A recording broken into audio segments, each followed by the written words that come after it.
Your great smile make my day today. Thank you so much for inviting me, and I'm sure it's going to be a nice guftagu between us. Gauri अपने आप के बारे में बताइए. गौरी नाम is very beautiful. अपने बारे में बताएं in terms of your experience, your hardships, your कहीं आपने डाउन टाइम देखा तो आपने फटाक से उसको कैसे ओवरकम किया और अपने एक अच्छा लीडर और एक अच्छा प्रोफेशनल आप आज हो, वो कैसे हो. तो this time goes to you and make good point where people should learn from you. Go ahead, all yours time, all your time. Thank you so much, Diksha, and I love your energy. I'm sure it's going to be infectious for our listeners also, viewers also. So kudos to you. Thank you. Now, if I have to tell my story, I'll start it from my childhood because I strongly believe as a psychology student that whatever we are today, it is totally dependent on how our upbringing, how our childhood and later years have been. So शुरुआत हुई मेरे लिए it was a village called as Pithampur. It is near Indore, and it was a village. I'm talking about around 35 plus years ago, and it was really a place where you go to a school और वो टाट पट्टी पे या जमीन पे बैठ के पढ़ते हैं, वैसा वाला स्कूल था. So though the place was very nice, my father was a factory manager, and this place had kind of mountains towards back of the houses, and there was a well, there was a temple. You name the fruit and you have a plant of it. So it was amazing to be there. But मैंने हमेशा देखा है life अगर आपको कुछ अच्छा देती है तो there is a cost. So this was the cost, and my primary education till 10th standard also was in Hindi medium. And then I went for engineering to a bigger city. Now I'm in Indore, sorry, and now I'm in Navi Mumbai. So not in comparison to where I'm today, but for a village girl, it was really a big thing to be there in Indore. And ये जो institute था, ये institute was second ranking institute in the state, and that's where it attracted people from all across the world. So English was what used everywhere, and the first struggle was not engineering. We say that engineering is difficult, but for me the struggle started with English, and that's how I pushed myself, and I realized that if I'm not good in communication, I would not be able to make it. So that's how the struggle started. And another thing happened. So engineering happened because my brother was an engineer and I was following him. But in third year of this course, we had a management subject, and the professor of this particular subject suggested that HR is changing, and he said you have certain qualities which will make you good HR leader. Why don't you come and go into this field? And he also mentioned that there's somebody called Dev Ulrich who is writing modern HR, and I'm sure you would be making a good leader. तो मैंने कहा ठीक है चलो, ये somebody who is telling us, क्योंकि कोई test तो होते नहीं थे उस टाइम पे, there was no aptitude test, no psychometric test. So चलो कोई कह रहा है तो कर लेते हैं. So I appeared for GDPI and entrance, and I got good rank in 2 digits. But as life had decided for me, something because of which I got married before taking admission to MBA. So this was another setback, and I was all set to become an HR professional. And then life shifted me to Guwahati, which is Assam. So as you would understand, in 2005, there was no opportunity in Guwahati for HR professional, and I was not having even a formal degree in HR. So chale gaye, and that was the biggest downtime because I was thinking that my career will never flourish because this is a place where people don't get any job, and I am looking for HR as a job as a HR professional, not even having a formal degree. So that's how it started. But then, I said that if life takes away one opportunity, it gives you another. So I would say it was kind of miracle for me that in Guwahati I got an IT company which offered me both roles because I was an engineer, so I could teach or train their employees, and they had a training institute as well. So those students, and they allowed me to work in HR also. So finally, the career started with HR. Wonderful. after all the obstacles. Sweet sweet so आपकी बातों से मैंने दो चीजें सीखी। सबसे पहला, आपने बोला कम्युनिकेशन एक बैरियर था आपका। Yes. इंग्लिश में जो पकड़ होनी चाहिए, लोग ऐसे सोचते हैं कि इंग्लिश इज एवरीथिंग, तो वो एक पॉइंट है। दूसरा आपने पॉइंट बोला कि सेटबैक हो गया, आपकी शादी हो गई, राइट। एंड फिर तीसरा जो इससे जो दूसरा पॉइंट है वो थोड़ा नेगेटिव है, पर इसका गुड पार्ट ये है कि एक और अपॉर्चुनिटी आई जहाँ पे आपको हाँ जॉब मिली, राइट। तो अब इससे आप मुझे बताइए टूवर्ड्स लाइक सारे जो यंगस्टर्स आपको सुनेंगे, जो भी मिलेनियल्स आपको सुनेंगे, उन लोगों के लिए एक पॉइंट कि अगर सेटबैक हो तो आप उसको कैसे ओवरकम करो। दूसरा, अगर आपको चाहिए कि अगर आपके अंदर वो पैशन है कि नहीं यार मेरे को नहीं आता, मुझे घंटा नहीं समझ में आता अंग्रेजी क्या है, पर अंग्रेजी के माध्यम से ही मैं आगे जा सकती हूँ, तो अंग्रेजी आपने अपने क्षेत्र में कैसे उस पर पकड़ हासिल की। और फिर जब आप जाते थे कहीं पे तो आपको, बहुत लोगों को ऐसे हीन भावना आता है ऑनेस्टली स्पीकिंग कि मुझे या अंग्रेजी नहीं आती, मैं मैंने वो फेस देखा है या। हाँ, तो ये भी आप डिस्कस करिएगा कि हीन भावना आता है तो एक साइकोलॉजी पे इम्पैक्ट कैसे पड़ता है और उसे ओवरकम कैसे करें। तो ये दो क्वेश्चंस आपके लिए गौरी, और पूछिए। Say one thing on what you said. So Shadi was not a setback, but I couldn't enter MBA institute. That was a setback. Okay. Because if my husband listens to this video, then I'll have a problem. Okay, well, Yeah. So yeah. So in terms of first thing first, that did I have any that heen bhavana, the one which we call as inferiority complex? yes. Yes, I definitely had. There were two reasons. One, 99% of the class was from either a smaller city or from Indore or from across the world. And I was somebody who was coming from village. So I did not have those etiquettes also how to connect with people. The social norms which we say, I was not having them.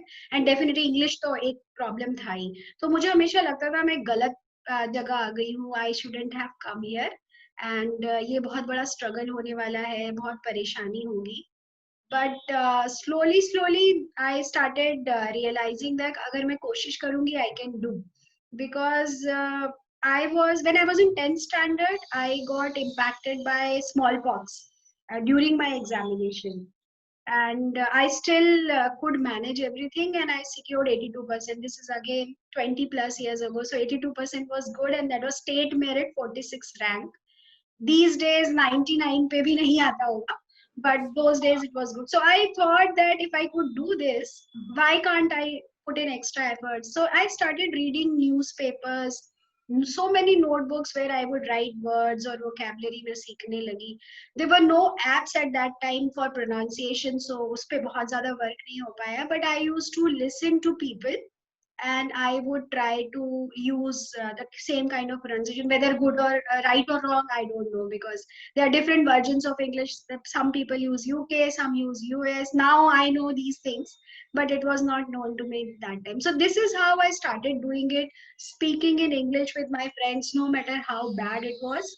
And that's how slowly I started overcoming. So my message to youngsters or professionals or anybody, there will be challenges. So this was not the only thing. I have had two breaks in my career, and as a woman you would know how difficult it is to come back.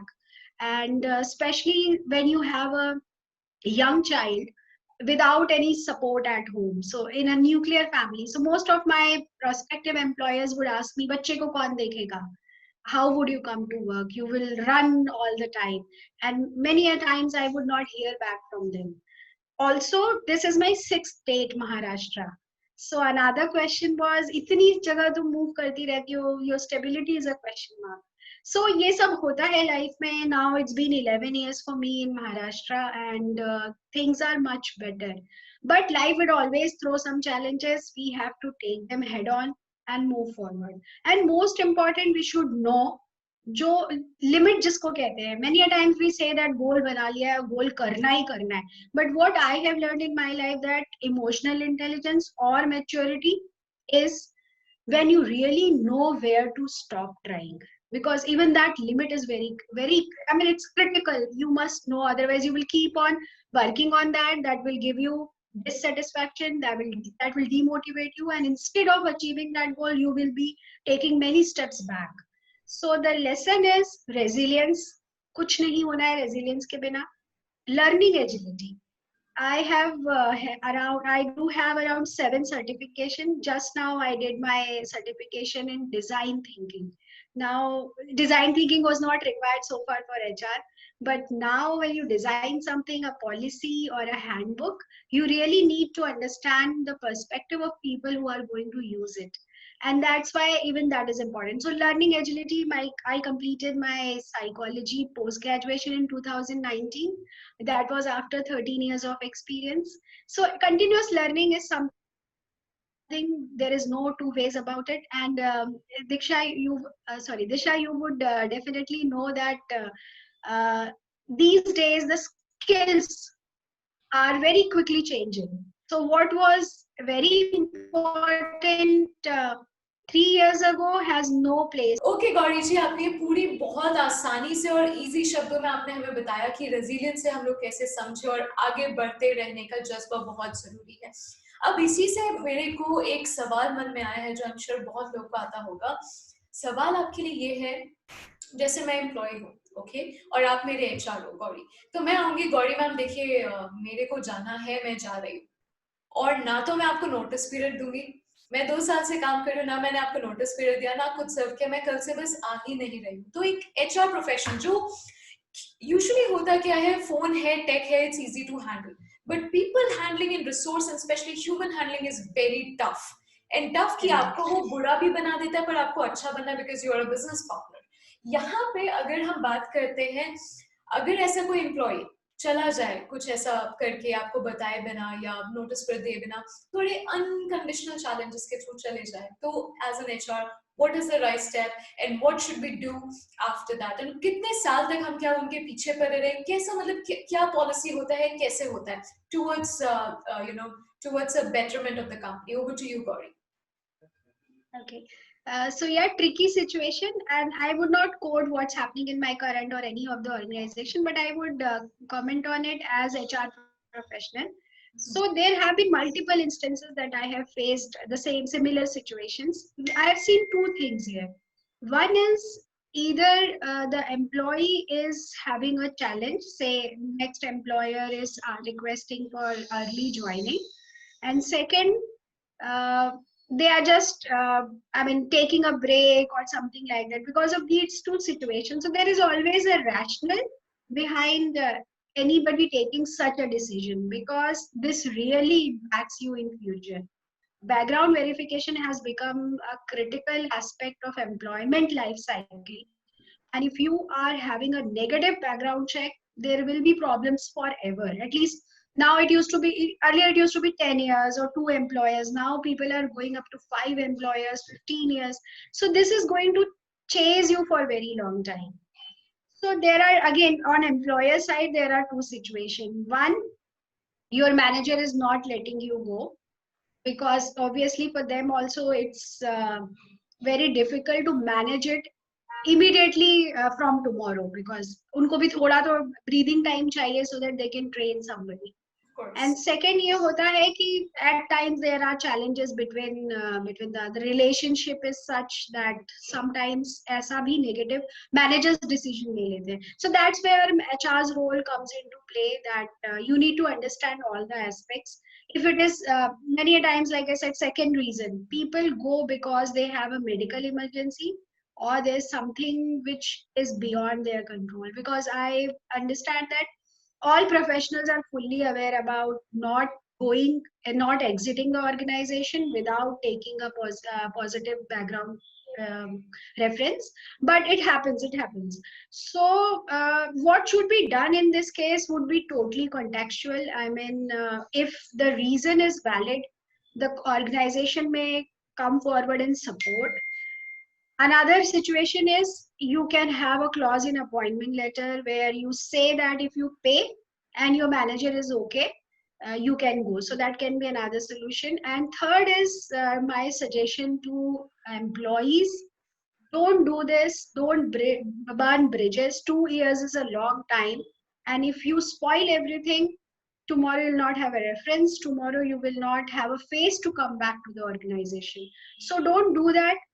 Request your next employer, because your employer, if your employer, the prospective employer, is not understanding that it is important for you to follow those compliances, you need to really think about company culture.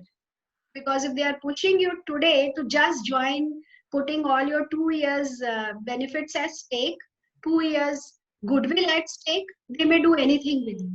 So I think two actions on employer's part and one critical action on employee's part can save such situations. Okay, अगर employee आपका जवाब न दे and they never, like, you drop a lot of emails to that person, come back, let's sit, let's discuss, being an HR part, क्योंकि अभी HR में ये वाला जो part है, ये बहुत लोगों की समस्या है. A lot of people write. This reason I thought कि गौरी जी से Okay. पूछा जाए कि क्या क्या कर सकते हैं. यहाँ पे अगर एम्प्लॉय, आप अपने तरफ से सारा कुछ नहीं ईमेल भेज रहे हो, बट वो ईमेल का रिस्पॉन्स नहीं कर रहे, it's been month on month and month and month, what should be the first step that a company or an HR should pick for? Go ahead. Yeah, so first step is rightly mentioned that communication should go to the employee that you have not attended office for so long and this is what appointment letter says and you are not responding. If they continue to not respond, then again there are two ways which organizations take. One is you just remain quiet, you don't, so you have to release their benefits in terms of PF and whatever statutory benefits are there, you have to definitely release them. But other than that, you can stop certain benefits, whatever in terms of leave encashment or LTA or something like that. So this is one way to do it. Second is organizations also can go legal. Because the appointment letter would definitely support this if it is framed well, that employee leaving without paying money. So just like employer can ask any employee to go or exit any moment by paying the money, by paying the notice period, employee also can take this decision. And you are there are certain laws depending which level of whether the employee is a manager or supervisor or an employee, whether he or she is having any supervisory responsibility or not, laws would change. But the first thing I would suggest to HR professionals to get your appointment letter right, so that tomorrow you have a solution to this particular problem, because it keeps happening, and especially in sectors like which are very labor intensive sectors like BPOs especially, it does happen because people leave just for 2000 per month salary, they just see a jump and they move. So appointment letter should be drafted in such a way that you cover this particular possibility, and once it is there, then you can follow whatever procedures are there, which would be definitely aligned with the labor laws of the land. So Okay. suggestion would be that you have to work on your appointment letter. Wonderful. And what if the second part of the same question is, what if a person has not signed FNF, full and final settlement? They have not signed yet, and they are not Okay. coming back, they're not responding to your emails. As an HR professionals, what is the right method to do? Yeah, so again, your appointment letter will have some guidance here. Then there are labor laws. See, it can be a blanket solution to this problem, because if employee is a supervisor, then you can't go for labor laws because labor laws would not be applicable. If employee is at junior levels, then labor laws would be applicable. And there are different laws, like there is ID Act. Appointment letter will definitely give some guidance, but it can't be a blanket answer for any kind of employee. If employee is having a managerial responsibility, supervisory responsibility, then you can only go for a civil case. If employee is not having these things, then there is an act called Industrial Dispute Act that will come into picture. You will have to take actions accordingly. There can be model standing orders which you would have customized for your employees, or if you have not customized, then model one you will have to utilize. So there are different laws, lot many laws basis which you would be able to take the next course of action. And definitely the guiding force would be your internal policies and appointment letter. So depending on where the employee for which hierarchy the employee falls in and whatever is applicable to this employee, you will have to take action accordingly.